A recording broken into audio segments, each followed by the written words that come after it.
Light বন্ধ করে ছাত্র শিবিরের সন্ত্রাসীরা আব্দুল্লাহ আল সাদিককে মেরেছে। মারার সময় তারা বলেছে যে আর মেরো না, আর মেরো না। ছাত্রলীগের রাজনীতি যে কায়েম হচ্ছে সেটির সব থেকে বড় উদাহরণ হচ্ছে সাদিক কায়েম নিজেই। এখানে জামাত ইসলামের আমির তিনি কিভাবে ছাত্র শিবিরের রাজনীতিকে এখানে শক্ত অবস্থান করা যায় তার পায়তারা করেছে। ছাত্র শিবিরের কয়েকজন নেতৃবৃন্দ আমাদের ছাত্রদলের কয়েকজন জুনিয়রের সাথে কথা কাটাকাটি হয়েছে ক্যাম্পাসের বাহিরে।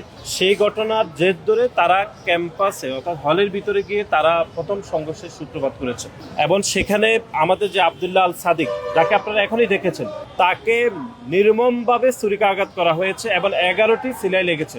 আব্দুল্লাহ আল সাদিক যে রুমে অবস্থান করেছিল হলে, সেই রুমে লাইট বন্ধ করে ছাত্র শিবিরের সন্ত্রাসীরা যে এরকম করে বলছে যে আর মেরো না, আর মেরো না করে তাকে উপযুক্ত করে ছুরিকাঘাত করা হয়েছে। গতকাল রাতে ঢাকা মেডিকেল, আজকে সমরিত হসপিটাল এবং এখানে ডাক্তাররা বলেছেন বক্ষবিধি হসপিটালে নেওয়ার জন্য আমরা এখানে তাকে পাঠিয়েছি। সুতরাং ছাত্র শিবিরের সন্ত্রাসীরা অভিযোগ করতে পারে, কিন্তু আমরা আপনাদের গণমাধ্যমে দেখিয়েছি যে কিভাবে ছাত্র শিবিরের সন্ত্রাসীরা আমাদের একনিষ্ঠ কর্মী আব্দুল্লাহ আল সাদিককে এবং আমাদের আরেকজন কর্মী ইয়াসিন ফারুককে কিভাবে উপযুক্ত করে ছুরিকাঘাত করেছে।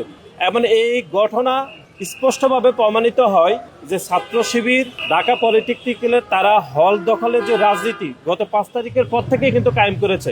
এবং আপনাদেরকে মনে করে দিই, এখানে জামাত ইসলামের আমির সাহেব কিন্তু এখানে 5 তারিখের পর থেকে তিনি বহুবার ঢাকা পলিটেকনিক্যালে তিনি এসেছেন এবং এসে তিনি কিভাবে ছাত্র শিবিরের রাজনীতিকে এখানে শক্ত অবস্থান করা যায় তার পায়তারা করেছেন। এবং গতকাল তারা অস্ত্রের মহড়া দেখিয়েছেন এবং ছাত্রদলের নেতাকর্মীদের উপর হামলা করেছে। সাদিক কায়েম নিজেই তো ছাত্রলীগের সন্ত্রাসের রাজনীতি ফেলে তিনি ছাত্র শিবিরের রাজনীতি করেছেন। 5 তারিখের পরে ছাত্রলীগের রাজনীতি যে কায়েম হচ্ছে সেটির সব থেকে বড় উদাহরণ হচ্ছে সাদিক কায়েম নিজেই।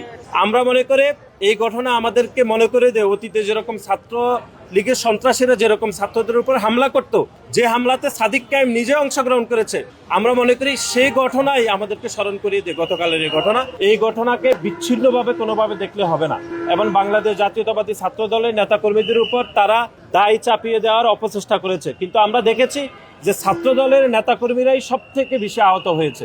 আমরা মনে করি এই ঘটনার সুস্থ তদন্ত হওয়া উচিত এবং বাংলাদেশ জাতীয়তাবাদী ছাত্র দল সিদ্ধান্ত নিয়েছে আমরা এখনই ছাত্র শিবিরের সন্ত্রাসীদের বিরুদ্ধে আমরা এখনই মামলা করব এবং আর কয়েক ঘন্টার মধ্যে আমরা এই মামলা এফআইআর করব।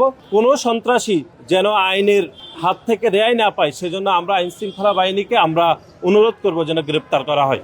এই যে পুরো ঘটনা গতকাল রাতে ঘটেছে সেটা সিসিটিভি সংগ্রহ করে আমি গণমাধ্যমের কর্মীদেরকে অনুরোধ করব যে ঘটনাতে আদৌ কারা প্রাথমিকভাবে এই ঘটনা ঘটিয়েছে, তারপর কারা সংঘাত ঘটিয়েছে সেজন্য যেন গণমাধ্যমের কর্মীরাও সহযোগিতা করে, আমি সেই ব্যবস্থা গ্রহণ করার জন্য অনুরোধ করছি।